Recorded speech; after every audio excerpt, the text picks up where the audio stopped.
Hello students, today we are going to learn about the gyroscopic couple. We are going to learn about the gyroscopic couple.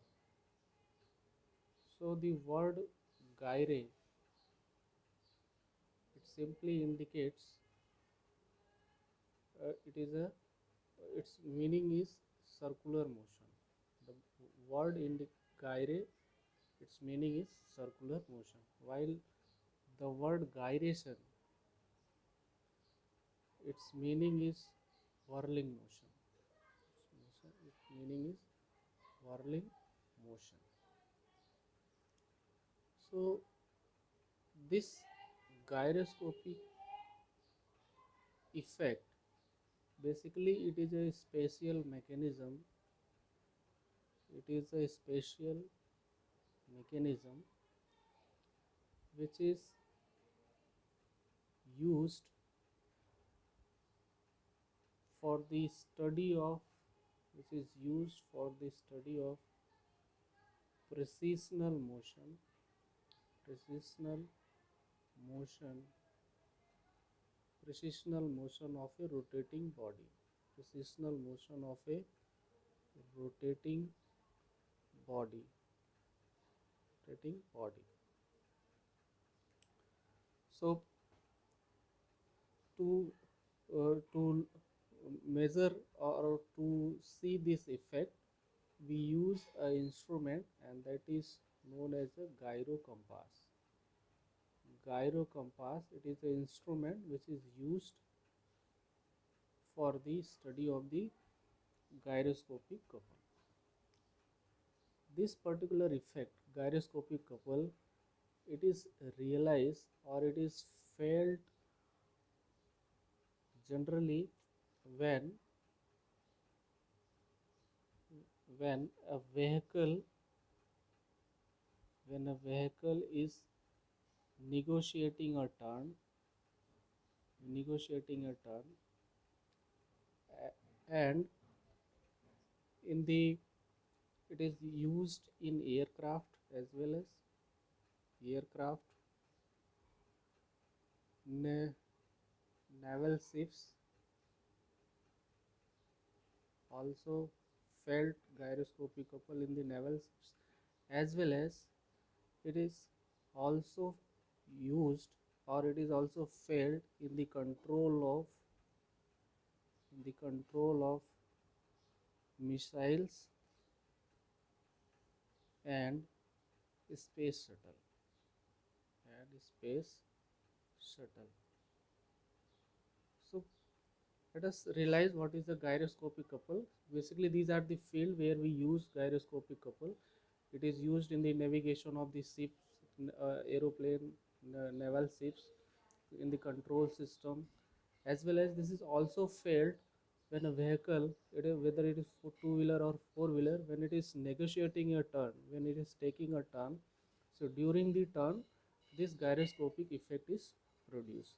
So when it is produced, so for gyroscopic couple, it is necessary there should be a rotating body. First condition, there should be the body should be rotating about some certain axis, and this entire system, in this body, it should also rotating, or it has a precessional motion about some certain axis.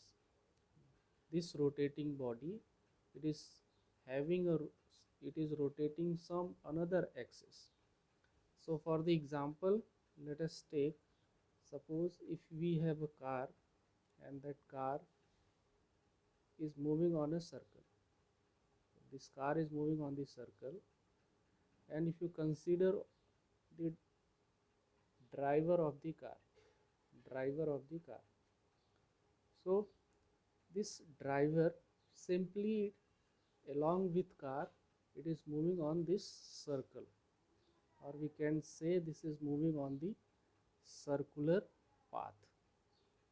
So driver, driver, it has a circular motion.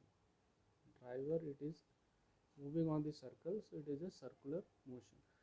But if you look the this wheel of the car, If you look the wheel of the car, so when this car will move, the wheel will rotate about its own axis, about this point. So the wheel, it rotating about this axis, this perpendicular to the plane, and this wheel, along with rotation, it is moving on the circular path. Wheel is rotating about point O. Suppose this point is O, this point is O, and this center is P. So the wheel is rotating about point O, and along with motion, this is also moving on the circular path. So wheel wheel of the car, wheel has a precessional motion. Wheel has a precessional motion because the wheel is rotating, as well as wheel, along with its own axis, along with its shaft, it is moving on the some another circular path. So the wheel has a precessional motion, while the driver it is only performing circular motion. Driver itself, it is not rotating about its own axis.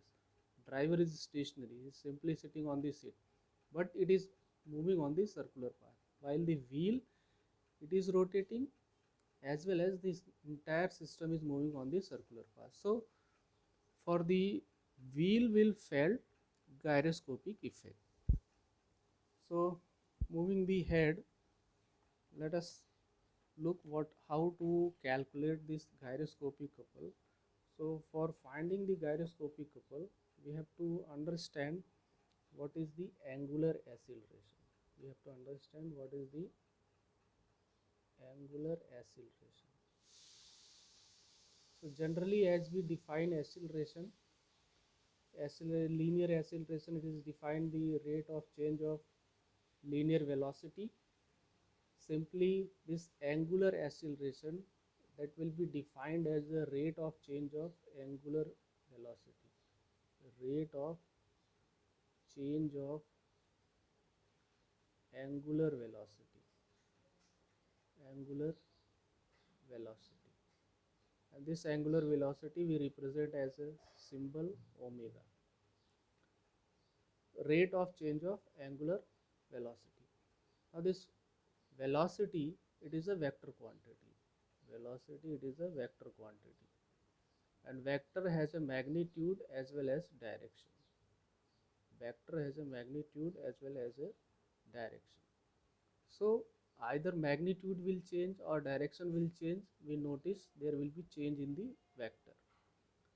So suppose if a car is moving on the straight line, or any vehicle, it is moving on the straight line with uniform velocity v, velocity v. Suppose the car is moving, it is moving with 50 kilometer per hour, 50 kilometer per hour on a straight path.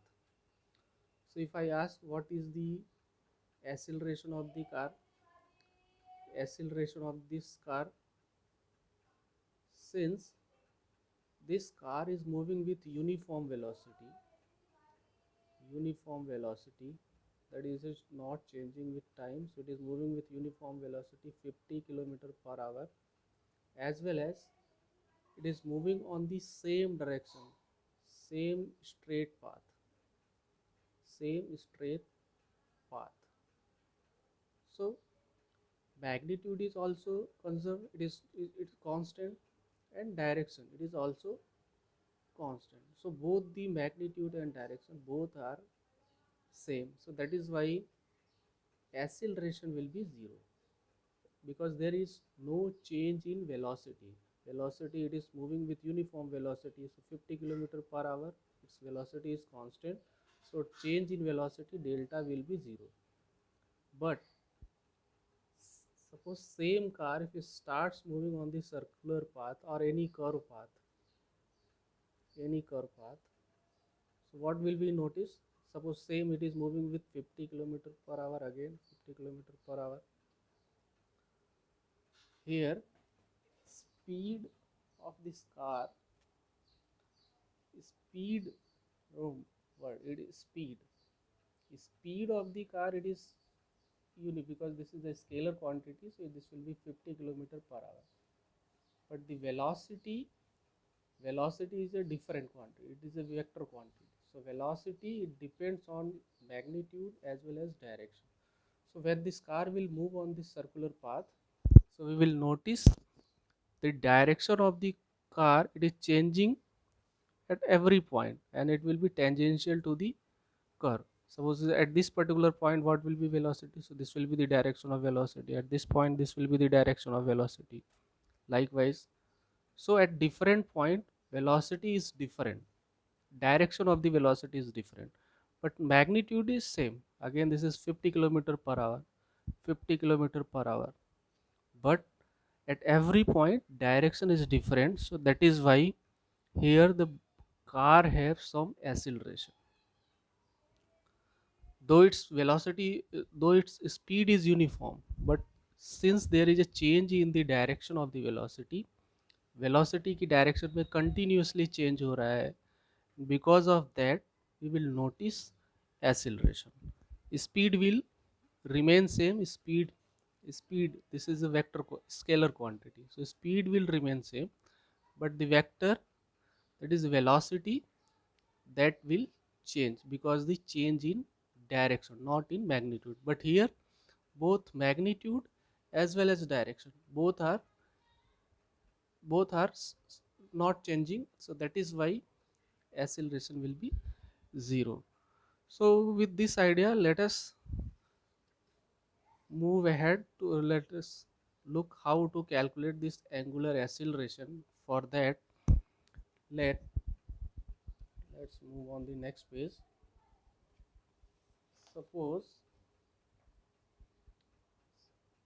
and one more point, uh, what is the direction of the direction of direction of angular velocity?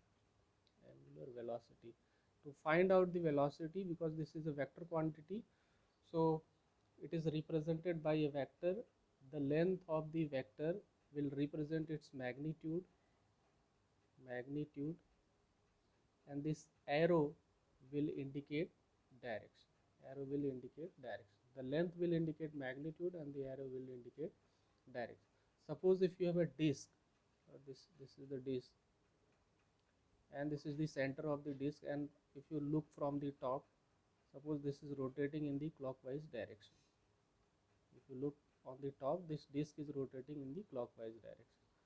So if someone asks, suppose this is the angular velocity is omega, so magnitude is omega, but for the direction we will use right hand we will use, or you can use right hand screw to find the direction. So what will we do? We will curl our finger in the direction of the rotation of the wheel. So wheel is rotating in the clockwise direction, so we will curl this wheel into the clockwise direction, in this way, clockwise direction. So angular velocity will be perpendicular to the plane, but the direction will be inside because this is rotating in clockwise direction. Suppose if the wheel is rotating in anti-clockwise, so curl your finger in the direction of the rotation in the anti-clockwise direction of the thumb, that will give you the direction of the angular velocity. So in this particular case, direction is perpendicular to the plane but away, and here it is the direction inside the plane. It is inside, in this particular case it is the inside the plane, here it is the outside the plane. Outside this, in that fashion we will find the velocity of the direction of the angular velocity. Suppose if this is the disk, suppose this one is the disk, and someone looking from here, and suppose this is rotating in anti-clockwise, so curl your finger in the direction of anti-clockwise, and this will be the direction of the angular velocity. This will be your direction of angular velocity. So that direction is also important. So let us move ahead. So we will try to find out what is the expression for angular velocity. So for that, suppose we have a rotor. Let we have a rotor. So this is the rotor. Disc, you can say this disc. This is the axis of the disc. The axis of the disc. And some viewer is here, and it is looking from this side. That means this is the direction of viewing. From this side some observer is looking, and suppose this disc is rotating in anti-clockwise direction with angular velocity omega. This disc is rotating in anti-clockwise direction with angular velocity omega. So I can represent what will be its vector. So this will be the direction of the vector, and this will be, and this axis, suppose this is the point O. This disc is rotating about point O. Observer looks from this direction, it is rotating in anti-clockwise direction with angular speed omega, angular velocity omega. So this particular axis or the vector we called as a spin vector, or we call this is the axis of the spin,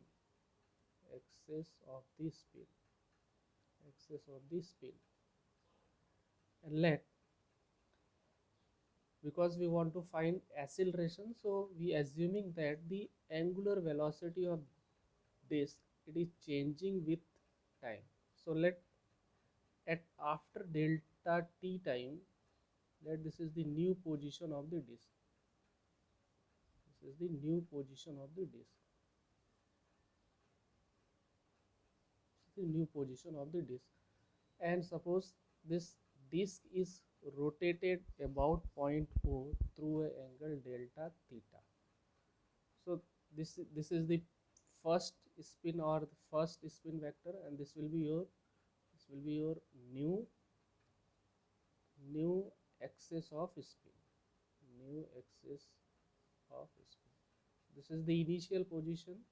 This is the initial position where angular velocity is omega. This is the new position where this shaft is rotated through angle delta theta in delta t time, and suppose the at that time angular velocity of this disc is also changed, and that is omega plus delta omega. So angular velocity is changing as well as direction is also changing. So we want to find out what is the angular acceleration. So we want to find out angular acceleration, and to calculate this angular acceleration, what we have to calculate? Change in angular velocity. If you divide by dt, because this change will occurring in delta t time, so change in angular velocity divided by delta t, that will give you the angular acceleration. So let us find out, try to calculate how to find this delta v. So let us represent this vector. So for representing the vector, suppose this is the point O, because vector, so let the first condition, this is your omega. This particular length, it is representing the magnitude of the vector, and direction, it is representing the direction of the angular velocity. So this is, that this point is x. So Ox, it is your initial angular velocity. So initial angular velocity here, it is omega. So this particular length will be your omega. So this will be your direction, and this length will be your magnitude, and that is equal to omega. Now after dt time, the new position, after dt time, this is the new position of the vector, and the shaft is rotated through an angle delta theta. And what is its magnitude? Its magnitude is omega plus d omega.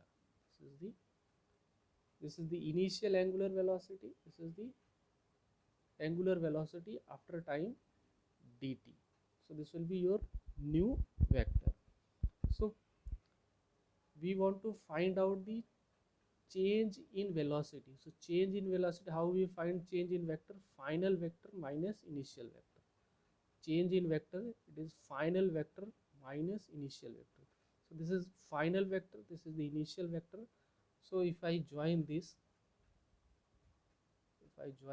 so that will be this particular vector, this will represent change into the angular velocity. Final velocity minus initial velocity. So I will write this will be final omega plus d omega. This is the final vector minus initial vector. So it is omega. So this, suppose this point is x dash. So our target is to find x dash. If we able to calculate this particular vector, so this particular vector, it is representing change in angular velocity. So change in angular velocity divided by dt, that will give you the angular acceleration. So how we will calculate this? For that we will resolve this vector into two different components. So if I perpendicular draw this, so this will make a right angle triangle. Let this point is r, so this particular vector x dash, it is resolved into two different vector. First is this particular vector and another is this one, perpendicular to. That means vector x dash, it is the summation of vector xr plus r x dash.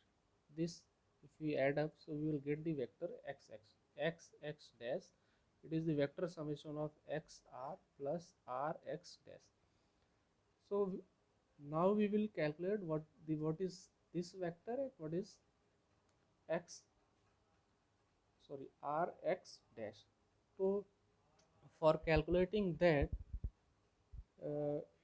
what we will do, simply this is very easy. We can find out the xr. So for finding xr, what will we do? We will write like this, because this is the velocity. So one component is along the axis of the spin and one component is perpendicular to the axis of the spin. So let us find the component of angular acceleration in the direction of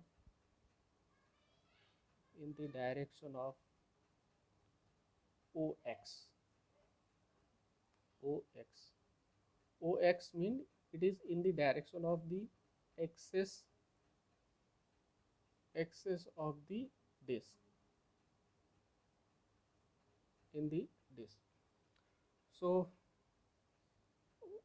for that we represent this particular component as a tangential acceleration, alpha t. This is your tangential acceleration. So this particular component of acceleration which is in the direction of this ox, that is termed as a tangential acceleration. So alpha t, what I will write, what is the change in velocity? So change in velocity is xr, and this particular change is happening in the time delta t. So this will be your acceleration, xr vector angular velocity divided by the time. Now xr we can calculate from this triangle. So if you look the bigger triangle, suppose let me here draw once again. So this is this kind of triangle. this is your omega, this is omega plus d omega, and this is your d theta. This point is O, this is R, and this is x dash. So I can resolve this vector. If you like bigger triangle O, x dash and R, so I can resolve this component. So one component along this will be, this is diagonal, so this will be your cos theta, so this will be omega plus, not this is this is not omega, O to R, omega, it is O to x, this is omega. In the bigger triangle OR, so this will be omega plus d omega, and its component will be cos delta theta, is component cos theta, and this will be your, in terms of sin theta, so this will be omega plus d omega, and this will be your sin delta theta. So this will be horizontal component and this will be perpendicular component. So this xr, from this triangle I can write xr, it is the OR minus complete length OR minus OX, and divided by delta t.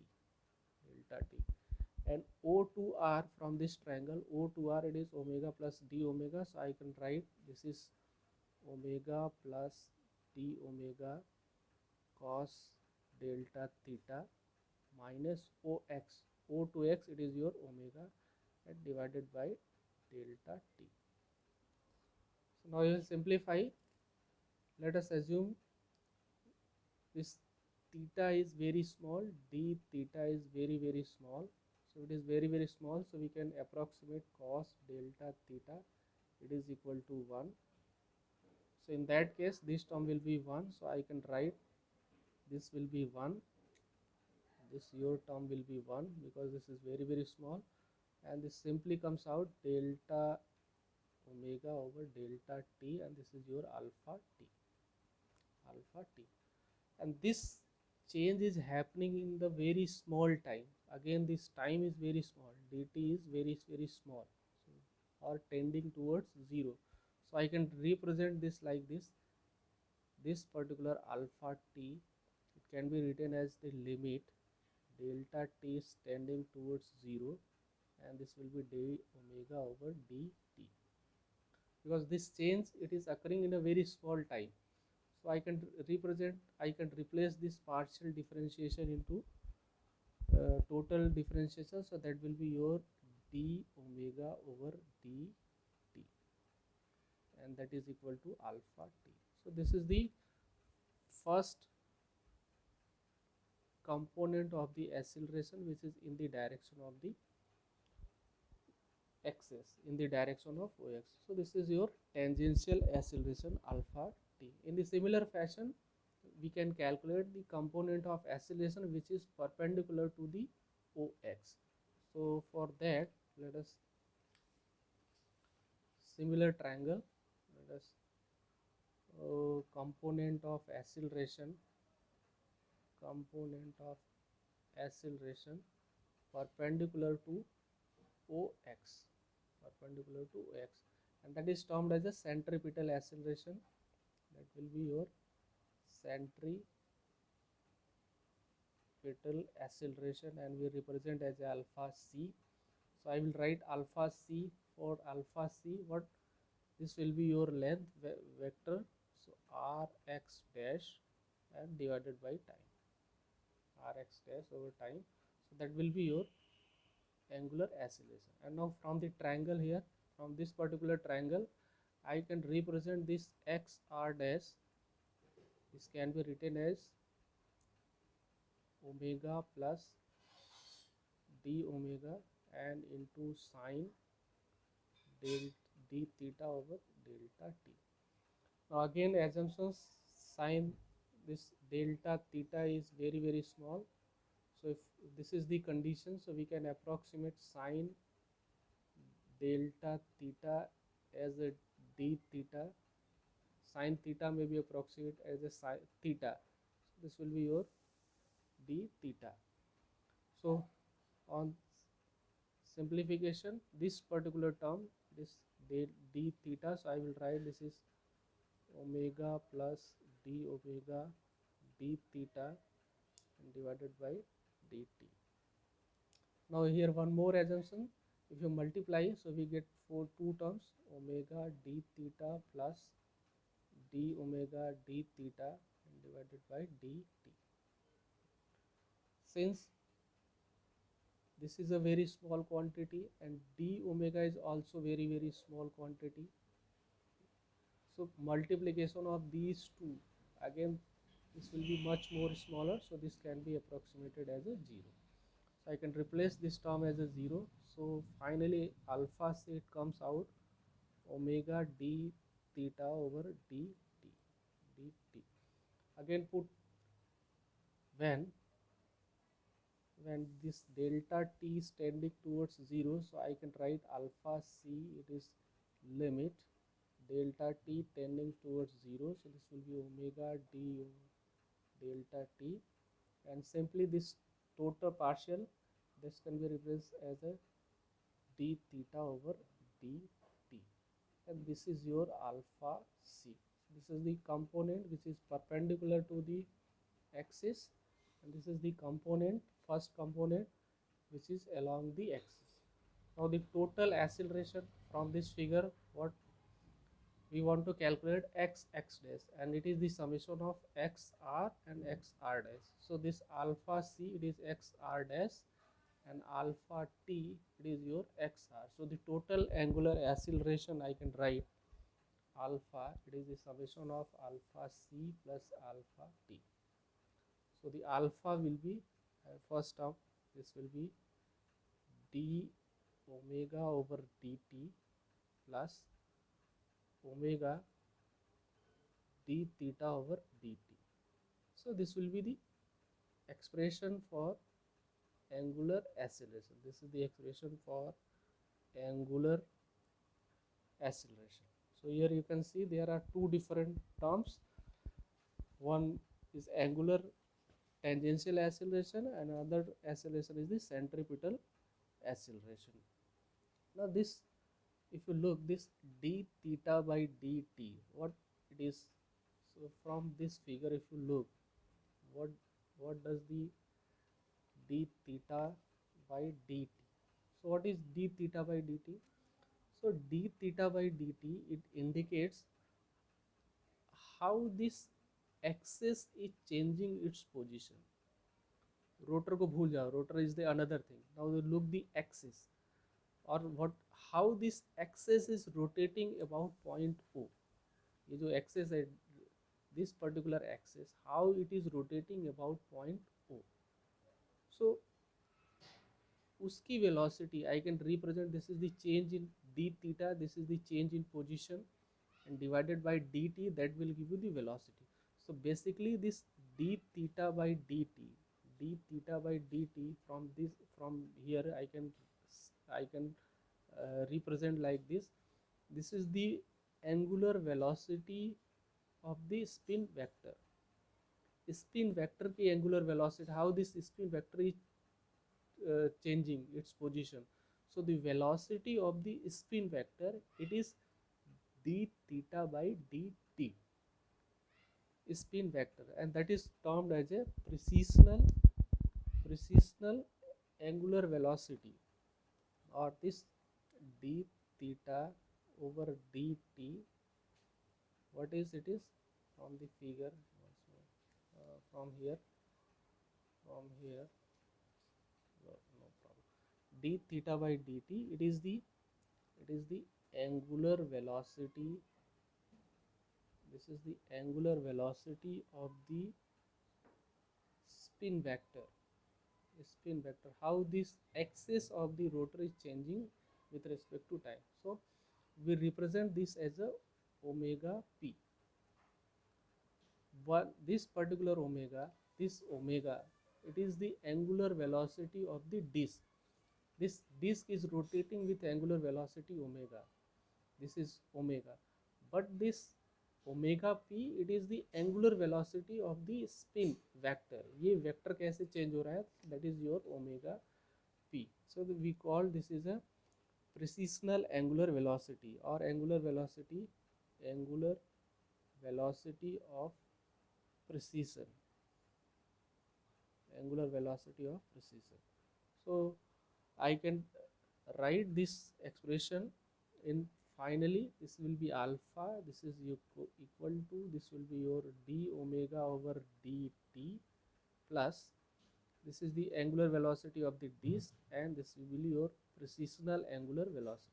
This will be your final, this will be one more form of the angular velocity. Now here we will do some assumptions. We can simplify these equations. We can simplify these equations by assuming that the angular velocity of the disk, it is uniform. So let, this is the expression. Okay, this is the expression. Let us assume that, we are assuming that, what we are assuming, that the angular velocity of the disk, angular velocity of the disk is uniform, is uniform. That means, omega is constant, omega is not changing with time. In this, in the derivation, what we have assumed, in the derivation we have assumed that the angular velocity of the disk, this angular velocity of the disk, it is also changing.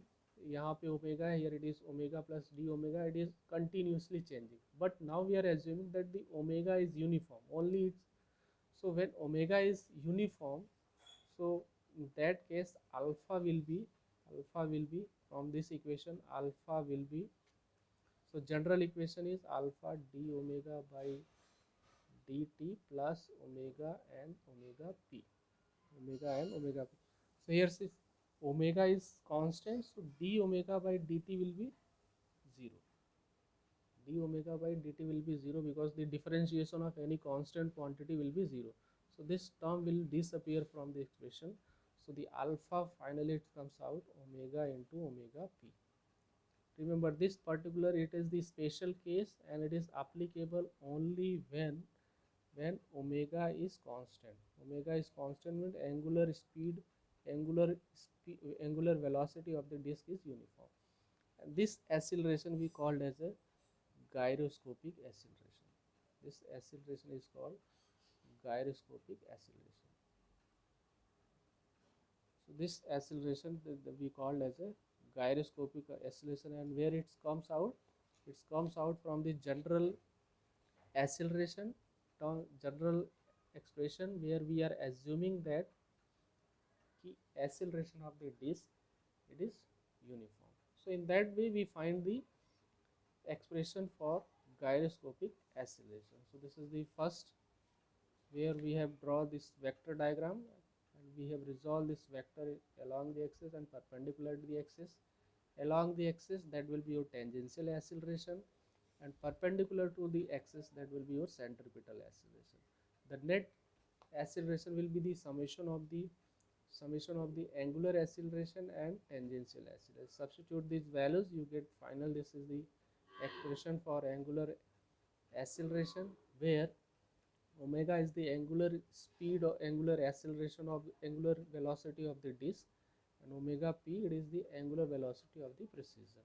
And if we assume, we simply by so simplifying the problem, if we consider that the disk is rotating with uniform angular speed, so in that case we have another expression, and that particular acceleration we named as a gyroscopic acceleration. So in that fashion we calculate gyroscopic acceleration.